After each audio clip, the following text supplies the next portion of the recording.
Funding for Idaho Reports is provided by the Friends of 4, 10, and 12, the Corporation for Public Broadcasting, and by a grant from the Laura Moore Cunningham Foundation.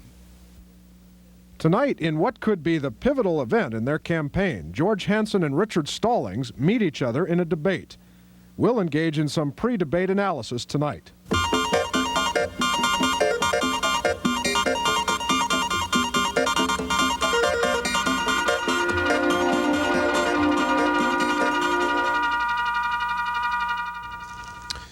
Good evening.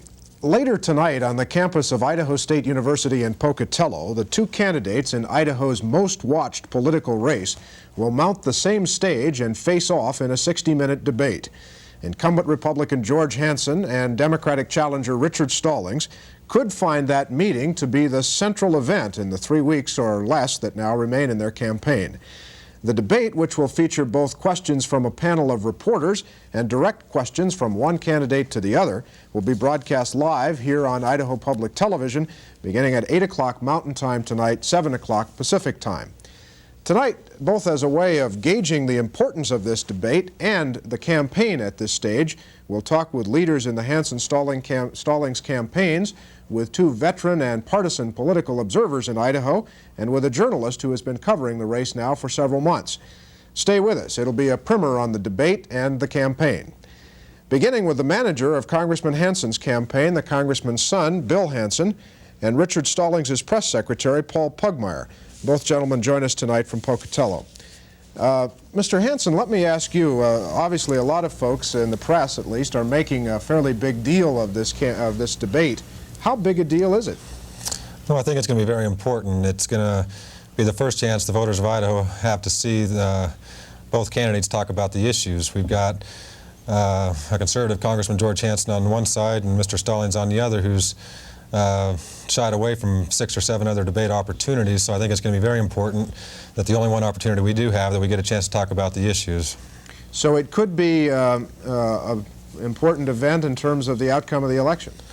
I don't know if that's necessarily the case. I think a lot of people already have their minds made up, and there's a lot of people that are undecided. We would hope that we could add a few more forums together so that people could see the true differences of the two candidates. The one problem you do have, this is an only 1 hour-long segment when you could have had numerous hour-long or hour-and-a-half-long segments, and I think that would have been a lot better opportunity for the people of Idaho all the way across the district, either on public or commercial TV or on the radio or in other public forums, to see the two candidates and see how they really respond to the issues and what their true beliefs on the issues are. Mr. Pugmire, how does the Stallings camp view this in terms of importance in the closing weeks of the campaign? Well, it's important in that it will, like Mr. Hansen says, give people a chance to see the differences and the similarities in the candidates. It will give Mr. Stallings a chance to dispel once and for all, we hope, the misrepresentation that's been given about his positions on a number of issues. In particular, gun control and abortion, and his support of Walter Mondale's tax increase, which we have heard from numerous sources from the Hansen camp that Stallings supports, and Richard obviously does not. Well, you heard Mr. Hansen say that he's sorry that there aren't more opportunities for these face-to-face encounters, implying that you've shied away from them. Well, it's real interesting to hear that, because in 1982, Mr. Hansen accepted, Congressman George Hansen, that is, accepted 3 different debates and then didn't even have the courtesy to show up. Richard just won't be jerked around like that this time. His schedule is too tight, and even last night in eastern Idaho, George Hansen was on TV saying that he may send his wife to the debate. The debate will be tonight, and it will be in every home in the district, and I'd encourage everyone to tune in and have their notepads out. The Congressman, Mr. Hansen, right or wrong, does there's an impression that he does sometimes not show up for these things. He will be there, right? Well, that's total poppycock that we turned down 3 debates and didn't show up 2 years ago. I don't know where they're getting these figures from, where they're getting this information from. We did not accept or agree to any debates 2 years ago. The problem was Congress was in session 2 years ago, very late. They even had to go back to a lame duck session, so we didn't agree to anything 2 years ago. And for that excuse to be thrown around to give the voters of Idaho some type of misrepresentation, that's misrepresentation itself. And also on the trying to say that we're misrepresenting Mr. Stallings on such issues as gun control and abortion and everything else. I am very sure that Mr. Stallings' personal opinions on those are very strong, but when you're getting 3/4 of your campaign money, almost $150,000 from these organizations, you can go around and say you've told each of them that you're not going to be their puppet or that you're not going to have their vote in your pocket. But the truth of the matter is those people have given him money. They poured in almost $250,000 labor unions have in the last 8 years to defeat Congressman Hansen. And so those people are obviously going to have a lot of pull with Richard Stallings out in Washington if he gets there. And also Tip O'Neill out there, that one vote, and we are not misrepresenting anything when we say that by voting for Tip O'Neill, he's voting for these things, because Tip O'Neill is putting each and every one of those things on track. The very first bill that was introduced in Congress 2 years ago was the Equal Rights Amendment, and that put that on track. The tax increase that Walter Mondale wants, that would be put on track. That's $157 out of your pocketbook, out of everybody's pocketbook, each and every month. Let me just interrupt to say that I'm sure that those are, I take it those are points that Congressman Hansen will try to make in the debate. Oh, I think so. It depends what the questioning is like. Right. Mr. Pugmire, what kind of points does Mr. Stallings want to make in this debate? He will continue to make the same points he's made throughout the campaign, that Idaho does not have full-time representation, that Idaho is not being represented in the Agriculture Committee, where Congressman Hansen, even before his conviction and his trial, and even before all of the legal problems, he showed up only to 11 of 39 Agriculture Committee meetings, and Idaho farmers are not being represented. He has the worst record of participation on the floor, in floor votes. And these points and other points about Mr. Hansen's record that we feel are going to be very difficult to defend, we will bring up. Let me ask you, will you raise the questions about the congressman's financial difficulties, or will you leave that to the reporters who will be there too?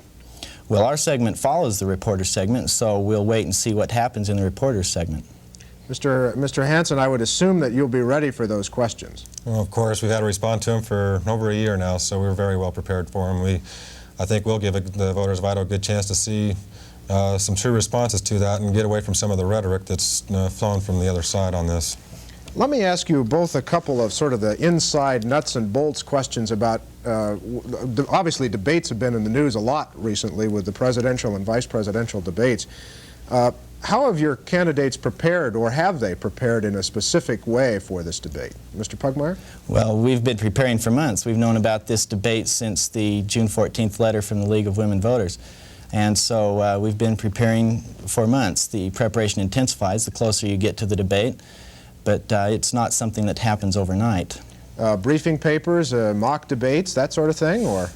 Yeah, that's pretty standard procedure. Okay. Mr. Hansen, what has a congressman done? We're not having any mock debates or that type of thing. One thing we are doing is looking back into maybe the last 2 years a little bit to see some of the different quotes. Mr. Stallings has flip-flopped on the constitutional amendment for a balanced budget and on his made statements for a tax increase and that type of thing. So we basically know what we're going to say, and Congressman Hansen's been in public office for over 20-some-odd years, so I don't think he needs to really be briefed on the issues. We know, I guess, or people who've been following politics know that the presidential candidates recently had a lot of difficulty settling on the reporters who were going to participate in their debate. Both your campaigns had a chance to disqualify one reporter of the list that was submitted, but neither chose to do that. Are you worried, Mr. Hansen, particularly about, I mean, the congressman has made no secret of the fact that he thinks that he gets a bad rap at times from the press. Are you worried about the makeup of this panel or anything like that? No, we think basically the press in Idaho is very professional and very fair and very even-handed. There are just certain elements in the press that are, I'd say, unprofessional or maybe self-serving and have some other motives. But I think basically across the board, the reporters of Idaho do a very good job, and I think every one of those reporters on that list were very professional reporters, and we weren't going to start getting into games about taking somebody off that list. Mr. Pugmire, do you want to join the Press Appreciation Society here? Well, we have a great deal of respect for many members of the press, and we have disagreements with others of them. There was no reason to take anyone off of the list. Let me ask you, gentlemen, just quickly, for an assessment of how close both of you see this race. Mr. Stallings said just a day or so ago that his polls still show him with a substantial lead. Obviously, the congressman doesn't see it that way. How close is this race, and how close will it be as we go down to the wire? Mr. Pugmire?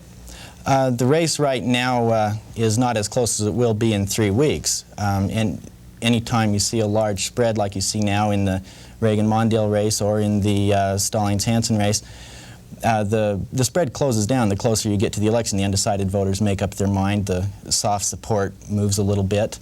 The race will tighten up, but it will still be a Richard Stallings victory. Mr. Hansen, how do you view the closeness of this race at this point?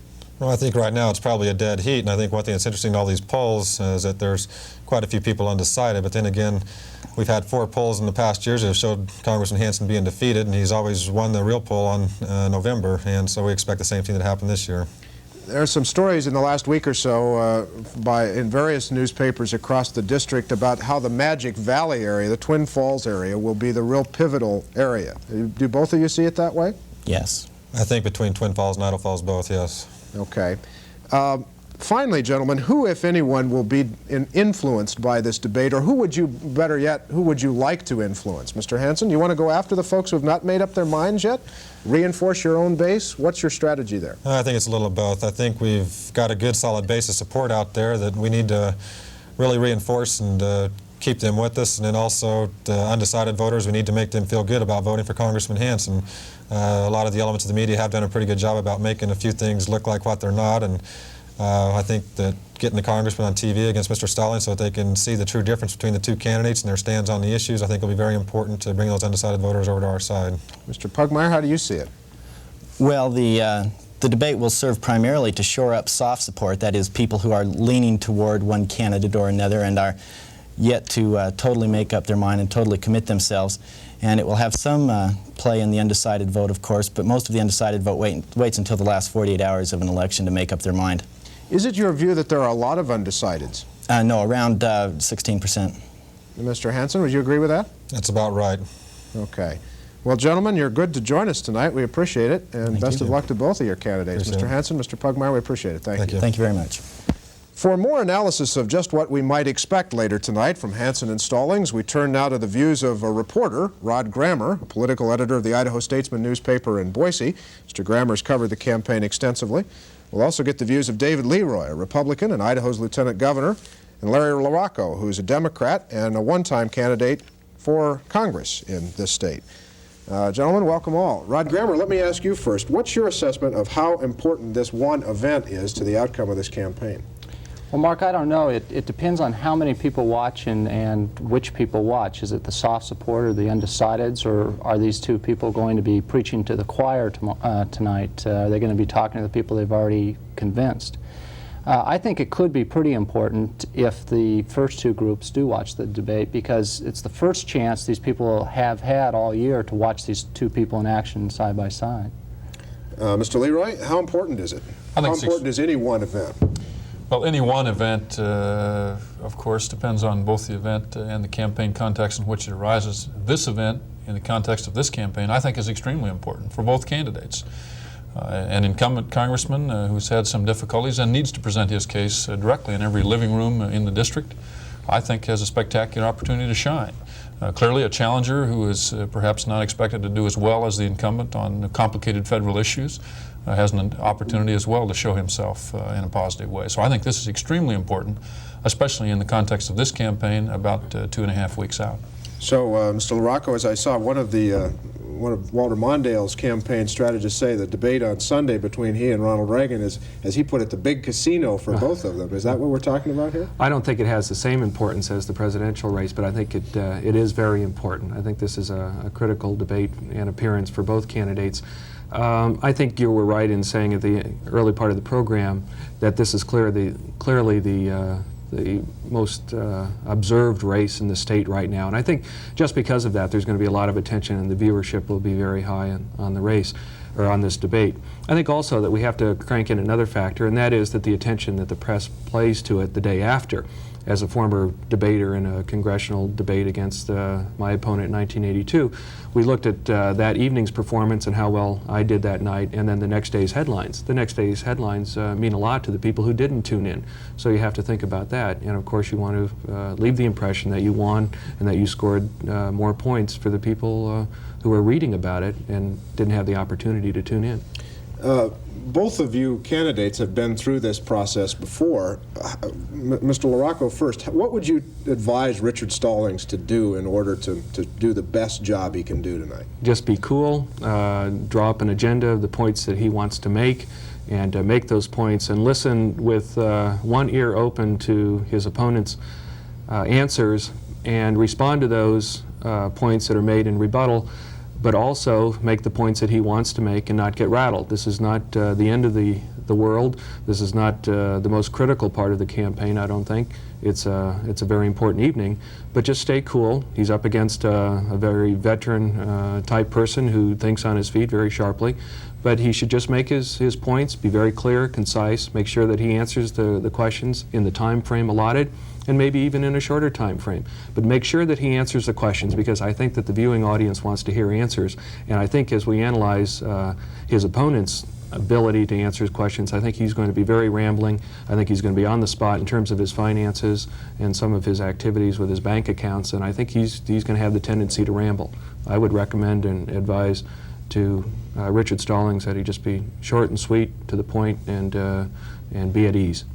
What advice would you give the Republican, Governor? Well, the first rule of political debating since 1960 has been attack, attack, attack. That candidate who can attack, put his opponent on the defensive, adopting a couple of three very important, significant themes, Tip O'Neill being one, I think, will probably be perceived to be the winner in this debate. By Tip O'Neill, meaning the congressman should continue to try to tie Hansen or Stallings to the Democratic majority in the House and say that he'll be one of Tip O'Neill's boot blacks or something. Well, if not boot blacks, at least the kind of thing that Stallings has been disclaiming, namely that he would be tied to the Democrat platform or the Democrat majority or the Democrat seniority system. George Hansen is perhaps the most effective hand-to-hand, up-and-down Main Street campaigner in Idaho. What he needs to do tonight is attack with positive themes, project his personality, show a little bit of style, and remember that he's talking inside the living room. He's not talking in the auditorium. He needs to come across as a good, solid human being, which he can do very well on a one-to-one basis. Rod, you've probably watched these two guys as much as anyone, and certainly watched George Hansen a lot. Can anyone really, in this kind of a setting, go toe-to-toe with George Hansen?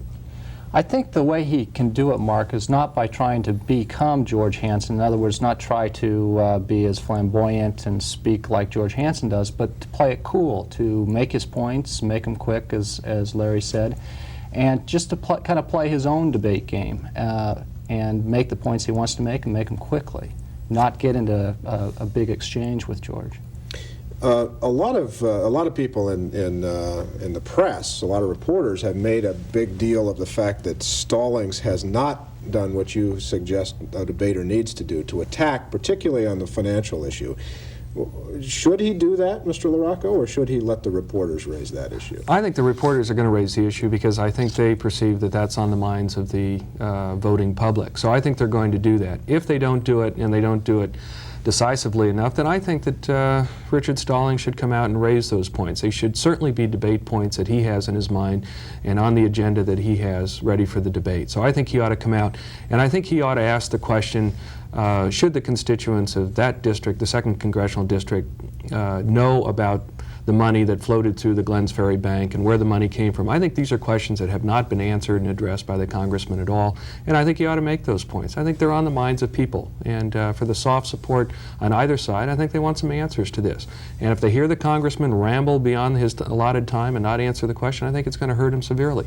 This is the forum to do that, and no matter what Mr. Hansen said on the earlier part of the program on behalf of his father, I don't think there's a great deal of respect for the press, and I think the congressman does not respond to the press in Idaho, and he's trying to pull the wool over the people's eyes in the state of Idaho. This is the forum where Richard Stallings can put him on the defensive on that particular issue. It is not the issue, but it's one that he ought to raise. Will people in the living rooms be waiting for that question in the same way that maybe last week ago, Sunday night, they waited for President Reagan to use his famous line? Mr. Well, I think frankly, it's an opportunity for Congressman Hansen to disarm some of those overstated and misstated allegations. I think they will be waiting in the living rooms to see what the congressman says on that, and I think he can do it in a way that puts it in proper perspective, perhaps disarms and diffuses the issue. If the reporters don't ask the question, if Richard Stallings doesn't ask the question, if I was George Hansen, I'd ask the question myself and proceed to answer it. Rod? Well, Mark, when I traveled in eastern Idaho about 2 weeks ago, I found a lot of Republicans and a lot of independent voters who were concerned about that $800,000 that George Hansen ran through the bank. And I think a lot of them want the answer. And so far, Congressman Hansen has not answered any of the reporters' questions about that.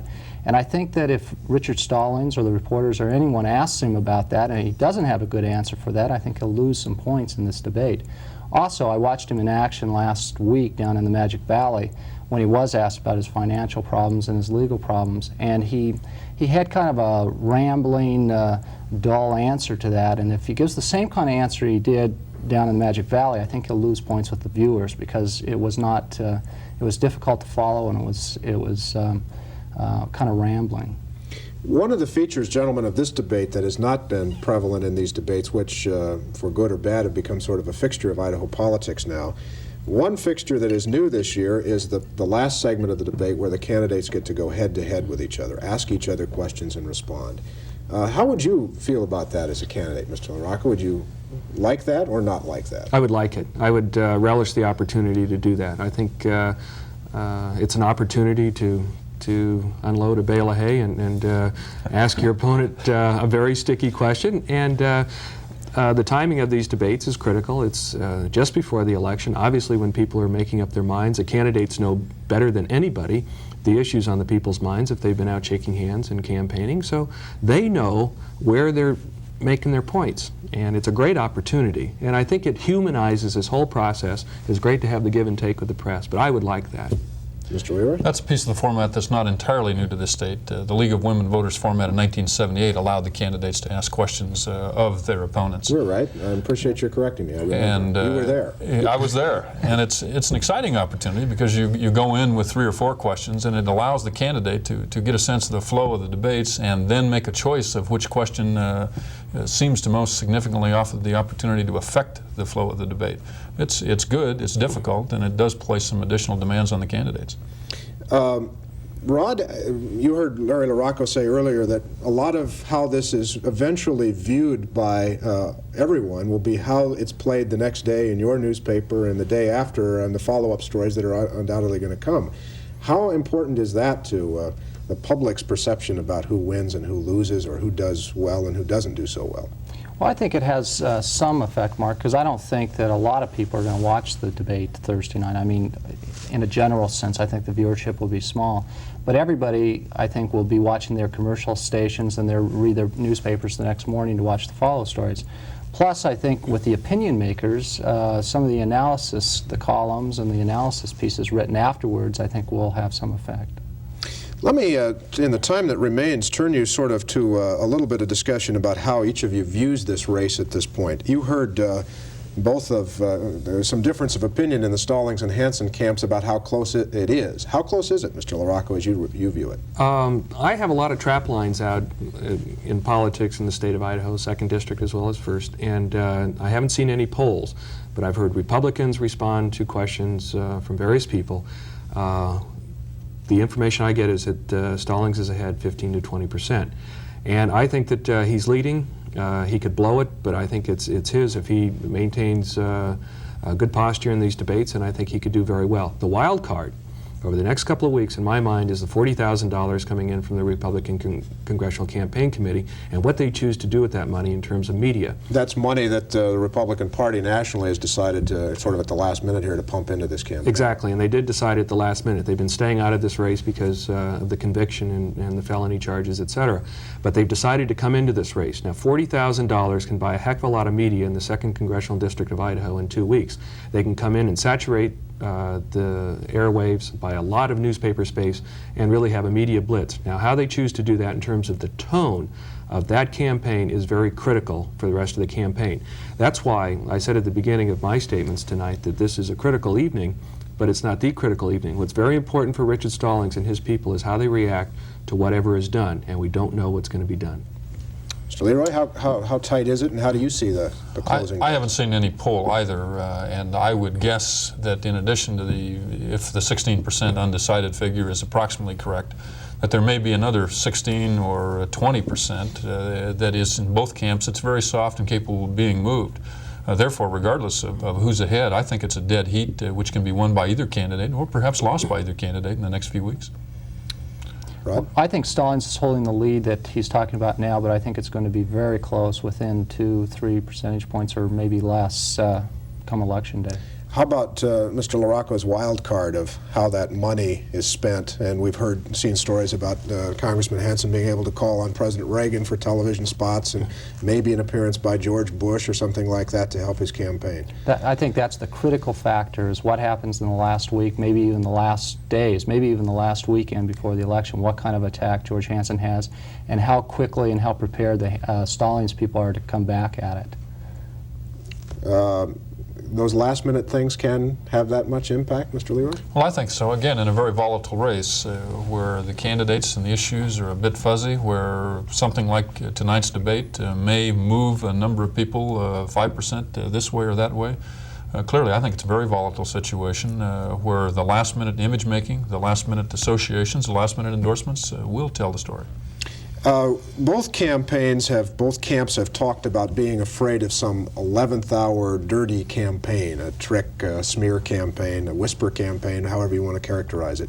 Is that something that they should be concerned about, or is that just so much posturing, and in case something does happen, you're sort of putting out the feelers that it is going to happen?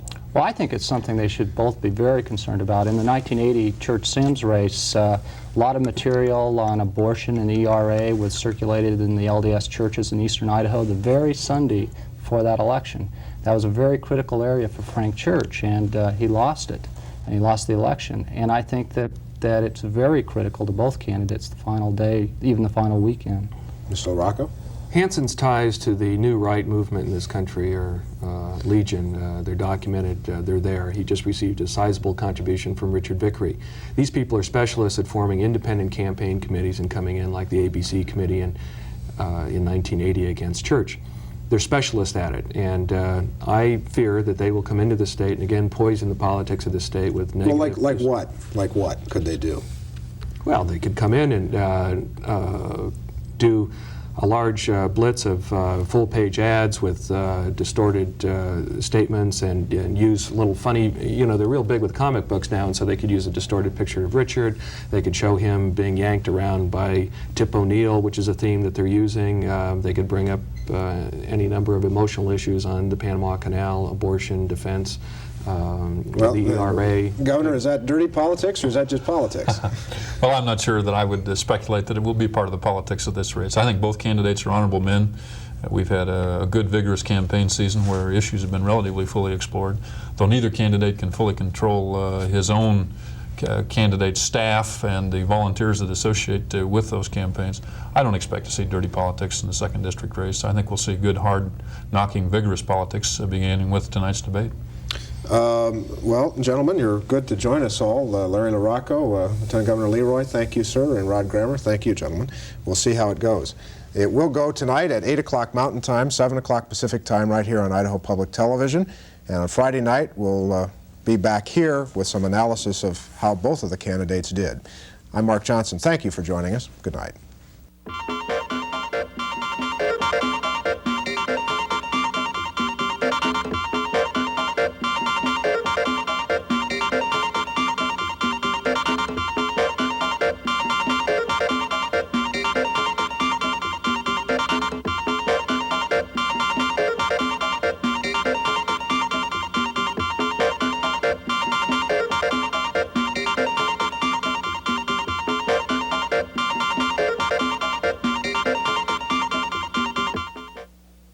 Funding for Idaho Reports is provided by the Friends of 4, 10, and 12, the Corporation for Public Broadcasting, and by a grant from the Laura Moore Cunningham Foundation.